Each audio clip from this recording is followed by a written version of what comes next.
In a world where the media controls the narrative, Karoline Leavitt was about to face the most ruthless attack of her career, live on national television. Mocked, interrupted, and humiliated by powerful elites who thought they could silence her, they pushed her to the edge. But what they didn't know, Karoline doesn't back down.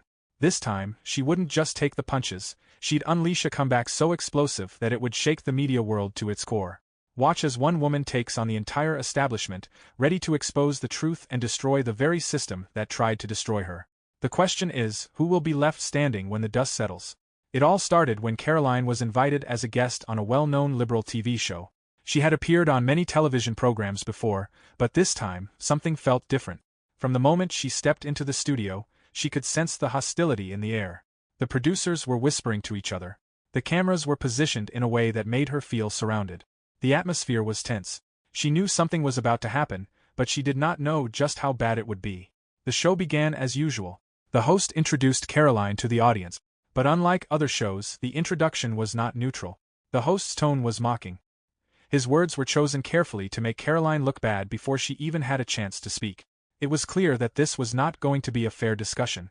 This was going to be something else, something much worse. As soon as Karoline started talking, the interruptions began. The host and the panelists did not let her complete her sentences. Every time she tried to make a point, someone cut her off. Every time she tried to defend herself, they laughed. It was not a debate. It was an ambush. They did not want to hear her side. They wanted to humiliate her. They wanted to make her look weak. But Karoline was not weak. She fought back. She held her ground. The tension kept rising. The voices got louder. The insults became harsher. But then, something happened that no one expected. One of the panelists, a well-known liberal commentator, said something that shocked everyone. It was not just an insult. It was a personal attack. It was cruel, and it was meant to destroy Karoline's reputation. The audience gasped. Even some of the panelists looked uncomfortable. But the host did nothing. He did not stop the attack. He did not ask the panelists to apologize. Instead, he smiled. He allowed it to continue. Karoline was stunned. For a moment, she could not believe what she had just heard. But she did not let it show. She remained calm. She did not lower herself to their level. Instead, she responded with intelligence, strength, and dignity. But the damage had already been done. Millions of people had seen the attack. The clip started spreading on social media. People were outraged. Some supported Karoline. Others cheered for the panelists. But one thing was clear, this was not just another debate. This was an attempt to destroy Karoline Leavitt. But Karoline is not someone who lets attacks go unanswered. She knew she had to do something, and she did. She made a decision that would shake the entire media industry. She decided to fight back. She decided to take legal action. She decided to sue the TV show for what they did to her. And that was just the beginning. Karoline Leavitt's decision to take legal action against the TV show was not one she made lightly. She knew it would not be an easy fight. She was going up against a powerful network that had millions of viewers and resources to back it up. But she also knew that staying silent would mean letting them get away with what they did. If she didn't stand up for herself now, she could never expect to be treated with respect again. Her legal team, a group of skilled and determined lawyers, worked tirelessly to prepare the case. They meticulously reviewed the footage of the attack, gathering evidence of the panelists' hostile behavior, the unfair treatment, and the lack of moderation from the host. Karoline had always been prepared for a fight in politics, but this was a different kind of battle, one fought in the courtroom, not the arena of public opinion. The lawsuit was filed, and the media quickly picked up the story. News outlets ran headlines about Karoline's bold move, and social media was abuzz with reactions. Some praised her for standing up for herself, while others questioned whether she was taking things too far. But Karoline was not bothered by the criticism. She knew this was bigger than herself. It was about ensuring that the media treated everyone with fairness and respect, regardless of their political belief. As the legal proceedings began, the liberal TV network started to feel the pressure. They had underestimated Karoline's resolve. Behind the scenes, their lawyers tried to discredit her and delay the process. They made attempts to settle out of court, offering her a financial compensation that she refused. This was not about money. This was about justice. Karoline wasn't going to back down. She was going to make them pay for what they had done to her. But the deeper the case went, the more it became clear that this wasn't just about one person. It was about the broader issue of media bias. Karoline's fight was quickly becoming a symbol for others who had been mistreated by the media, those who had been silenced or attacked because of their political views. People began rallying behind her, offering support in the form of donations, online petitions, and public endorsements. The case began to receive national attention, and the TV network was forced to address the growing backlash. They issued statements, claiming that they were simply engaging in a spirited debate and that Karoline's reaction was an overreaction. They tried to spin the situation, painting themselves as victims of an unjust lawsuit. But it was clear to everyone that this was not just a legal case, it was a battle for fairness in the media. Karoline's supporters stood by her every step of the way. They shared their own stories of being treated unfairly by the media and showed their unwavering support for her cause. They believed in her. They believed that she was fighting not just for herself, but for all of them. As the legal battle dragged on, Karoline's confidence grew. She knew that the road ahead would be tough, but she also knew that she had the truth on her side. And that truth was something the TV network could not escape. The courtroom drama intensified, with Karoline's lawyers presenting their evidence and witnesses to show the intentional harm done to her reputation.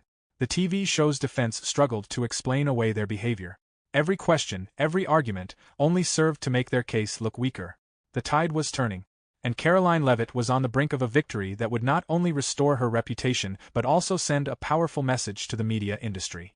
As the case progressed, the pressure on the liberal TV network grew. Their once immense public relations machine, which had easily swatted away criticism in the past, began to show cracks. The courtroom battles and public backlash were starting to take a toll. The network, which had prided itself on its control over the narrative, found itself scrambling to protect its image. Karoline, however, stood firm. Each day, she walked into the courtroom with the quiet confidence of someone who knew they were in the right. She refused to let the media's attempt to break her spirit succeed.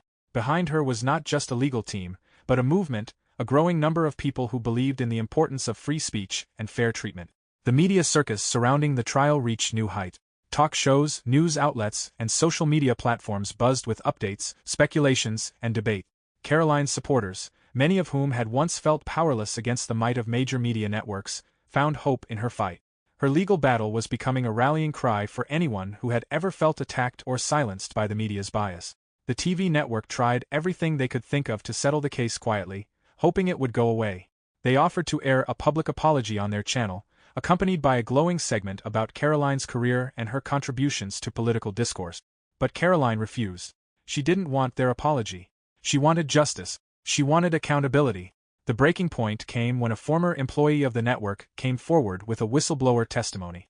This person, who had worked behind the scenes at the network, revealed troubling details about the intentional bias and manipulation that were rampant in the production of the show Karoline had been invited to. This testimony exposed how guests with opposing political views were often treated unfairly or humiliated on air to entertain the audience and push a particular narrative.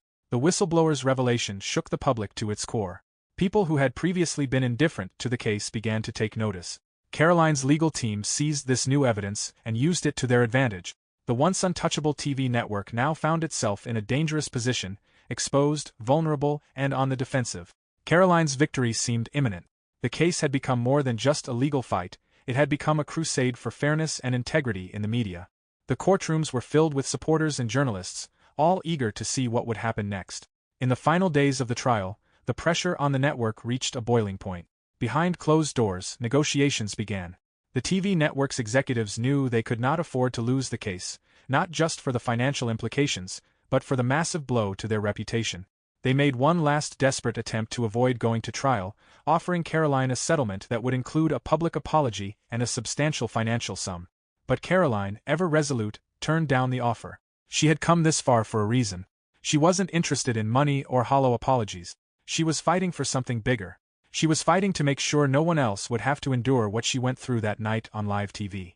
The trial came to an end, and the judge's decision was eagerly awaited by the media and the public alike. The tension was palpable as the courtroom filled with anticipation. Karoline sat quietly, knowing that whatever the decision was, she had already won. She had exposed the flaws in the media system, stood up for herself, and given a voice to those who had been silenced. Then, the verdict came. The court ruled in favor of Karoline Leavitt. The TV network was ordered to pay a significant settlement, and the judge publicly condemned the network for their behavior during the show, stating that their actions were intended to harm and humiliate Karoline. The network was also ordered to air a formal apology, not only to Karoline but to their audience, acknowledging their failure to uphold fair and unbiased journalism. The moment was a victory not just for Karoline, but for everyone who had ever felt the sting of media bias. It was a monumental win in a battle that had begun as a simple act of self-defense and had evolved into a fight for truth and justice. As the news spread, Karoline received countless messages of support from across the nation. People congratulated her on her courage, and many thanked her for being the voice they had longed to hear in an increasingly polarized media landscape. But for Karoline, the victory was about more than just the legal outcome. It was about standing up for what was right regardless of the cost. It was about proving that, no matter how powerful or influential the media might be, the truth always has a way of rising to the surface. And as she looked ahead to the next chapter of her career, Karoline knew one thing for sure: the fight wasn't over. There were still battles to be won, but she had just proven that no one could silence her, not now, not ever. Karoline Leavitt's victory did more than just restore her reputation. It ignited a ripple effect throughout the media landscape. What had seemed like an isolated incident quickly became a larger discussion about the ethics of media outlets, journalistic integrity, and the power of public platforms to shape narrative. Across the country, debates raged on about the role of the media in shaping public opinion and the ways in which bias and manipulation had crept into the so-called unbiased news network. In the weeks following her victory, Karoline's story became a symbol of resistance against media malpractice. She was invited onto more talk shows, not to be ambushed, but to have her voice heard. Her story was shared on countless social media platforms, with people from all walks of life voicing their support and admiration for her. The hashtag Karoline Strikes Back trended worldwide, and her name became synonymous with courage and resilience. Despite the newfound attention, Karoline remained focused on the broader issue. She had already proven that she was a force to be reckoned with. Now, she set her sights on something bigger. She began working on a book that would detail her experience, from the shock of the live TV attack to the long, grueling legal battle. But the book wasn't just going to be her story, it was going to be a call to action for others who had been silenced or mistreated by the media. In her book, Karoline would lay out not just the details of the case, but a deeper analysis of the ways in which the media industry had failed its audience. She called for reforms in how networks treated their guests, particularly those with opposing views. Her message was clear: the media had a responsibility to provide a platform for all voices, not just those that fit a predetermined narrative. The release of the book was highly anticipated, and it quickly became a bestseller. People saw it as a roadmap for navigating the often hostile world of modern media. Karoline was invited to speak at universities, political forums, and even before Congress, where she became an advocate for media transparency and accountability. She had gone from being a victim of an unjust attack to becoming a leading voice for media reform. But while Karoline was being hailed as a hero, the network that had once tried to crush her was grappling with its own crisis. The apology they had been forced to air had done little to quell the public outrage. Viewers began turning away from their shows, and advertisers started pulling their sponsorship. The once popular network saw its ratings plummet, and the trust it had taken years to build was quickly eroded. Karoline's victory was not just about one person winning a lawsuit, it was about the power of the people. And in this case, the people had spoken loudly. The media had been forced to listen, and it was clear that things were starting to change. As Karoline's influence continued to grow, she realized that the legal battle had only been the beginning. The real work lay ahead, changing the culture of media itself. She knew that the system of bias, manipulation, and sensationalism had deep roots, and taking it down would take more than just one person. Karoline began collaborating with like-minded individuals and organizations that shared her vision of a fair and transparent media industry. She reached out to journalists who had been disillusioned with the status quo, asking them to join her in advocating for a new era of media integrity. Together, they began formulating a plan to combat the growing problem of biased reporting and hostile discourse. Her book was a powerful tool in this effort, but Karoline understood that words alone wouldn't be enough. She launched a non-profit organization dedicated to promoting unbiased journalism, providing resources for media outlets to ensure they maintained the highest standards of fairness and transparency. The organization's mission was clear: to hold media organizations accountable for their actions and to empower the public to demand better from the industry that shaped their world. Over time, Karoline became a leading voice in the fight for media reform, pushing for legislation that would require networks to be more transparent about their editorial practices and to adopt measures to prevent bias from creeping into their content. She worked with lawmakers to draft bills aimed at strengthening journalistic ethics, ensuring that media companies would be held accountable for any attempts to manipulate the truth. But Karoline was not just an advocate for reform. She was also an active participant in the process. She launched her own independent media platform, where she could speak freely and encourage others to do the same. The platform became a space for honest, open discussions about politics, media, and the issues that mattered most to her audience. It was a place where all voices, regardless of their political leanings, could be heard, and where Karoline could continue to push her message of fairness and accountability. The media world, once dominated by a few powerful networks, was now being transformed by a growing wave of independent voices like Karoline's. The establishment was forced to reckon with the fact that the public was no longer content to sit back and passively consume biased reporting. The era of unchecked media power was coming to an end, and Karoline Leavitt had become one of the leading figures in the fight for a more honest, open, and fair media landscape. As Karoline's influence continued to expand, she faced new challenges from the very forces she was trying to bring down. The powerful media networks and their allies in the political world were not content to simply accept the changes she was pushing for. Instead, they resorted to new tactics, hoping to undermine her efforts and discredit her in the eyes of the public. One of the first strategies they employed was an aggressive smear campaign. They tried to paint Karoline as a political opportunist who was using her legal victory as a stepping stone to further her career. They claimed that she was simply trying to ride the wave of public outrage for personal gain. But Karoline didn't back down. She knew that her mission was bigger than any personal agenda. She had already proven that when she fought back after being attacked on live TV. The smear campaign didn't work as intended. Instead of weakening Karoline's resolve, it strengthened her. The more they tried to discredit her, the more her supporters rallied behind her. Social media was flooded with messages of support, and people took to the streets to show their backing for her efforts. The smear campaign backfired, and the network's reputation continued to decline as the public saw through their tactic. Undeterred, the media powers that be turned to more subtle methods of opposition. They began to flood the public discourse with misinformation and distraction, hoping to shift the focus away from Karoline's reform efforts. They created fake scandals and controversies, attempting to bury her work beneath a tide of fake news and noise. But Karoline was prepared. She had seen these tactics before and knew how to navigate the storm. She doubled down on her message of truth and transparency, refusing to be distracted by the distractions they threw at her. She continued her work with an unwavering focus, knowing that the public was more interested in real change than in the manufactured drama created by those trying to protect the old system. As Karoline's message continued to resonate with more and more people, the movement she had started began to grow. What had begun as a personal fight for justice had turned into a nationwide crusade for media accountability. Her legal victory had proven that it was possible to stand up to the media giants and win, and her subsequent work had shown that true change was within reach. Independent journalists, activists, and ordinary citizens joined forces with Karoline, contributing their time, energy, and resources to the cause. They started organizing rallies, educational programs, and campaigns to raise awareness about media bias and the need for reform. Universities and think tanks began holding discussions on the importance of media literacy, and Karoline was invited to speak at these events, spreading her message far and wide. But even as her movement gained momentum, Karoline never lost sight of the goal: to ensure that the media would always serve the truth, not a political agenda. She understood that the fight for media reform would be long and difficult, but she also knew that the power of the people was unstoppable when they came together in pursuit of a common cause. Karoline Leavitt's legacy was no longer just about one woman's triumph in the face of an unfair attack.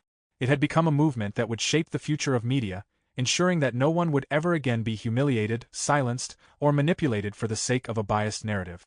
As Karoline Leavitt's influence grew, the media landscape was slowly but surely beginning to shift. The reforms she had championed were gaining traction, and the corrupt power structures that had once dominated the media were starting to feel the pressure. However, Karoline knew that true change couldn't happen without a final, decisive confrontation with the media giants who had tried to silence her in the first place. One of the largest and most influential networks, the very one that had attempted to destroy her reputation, refused to relent. They had seen their ratings drop and their reputation tarnished, but their power wasn't easily relinquished. Instead of admitting defeat, they doubled down. Behind closed doors, executives were meeting, strategizing how to maintain their control over public discourse. They decided that the best way to restore their dwindling power was to eliminate Karoline Leavitt as a threat once and for all. The network launched a full-scale attack on Karoline. They spread rumors, planted stories, and even tried to manipulate her allies, hoping to discredit her and undermine the movement she had started. But Karoline had seen it all before. She was prepared for the battle they were about to unleash. Rather than retreating in the face of these attacks, Karoline took the fight to the next level.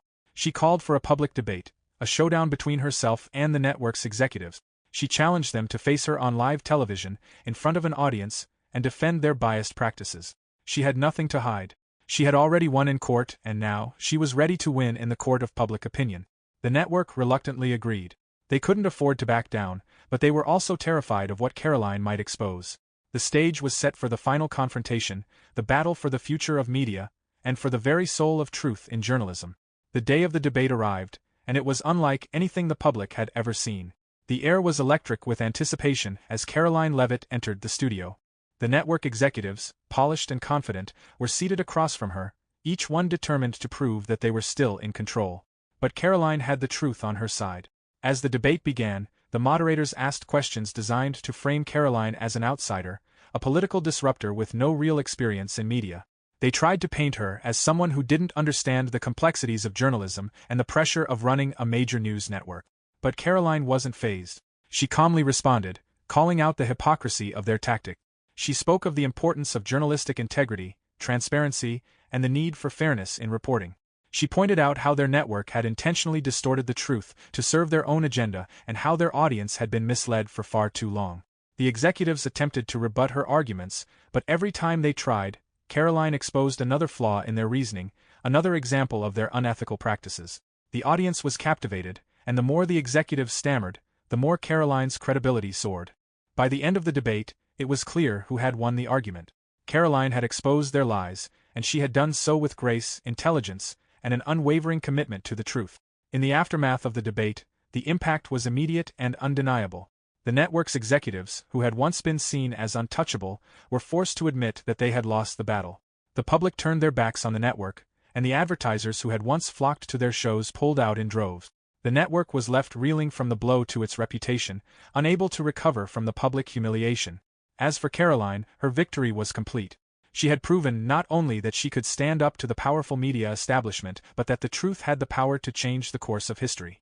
The media landscape began to shift, with more and more independent voices rising up to take the place of the biased giants who had ruled for so long. Karoline's campaign for media reform had reached its crescendo.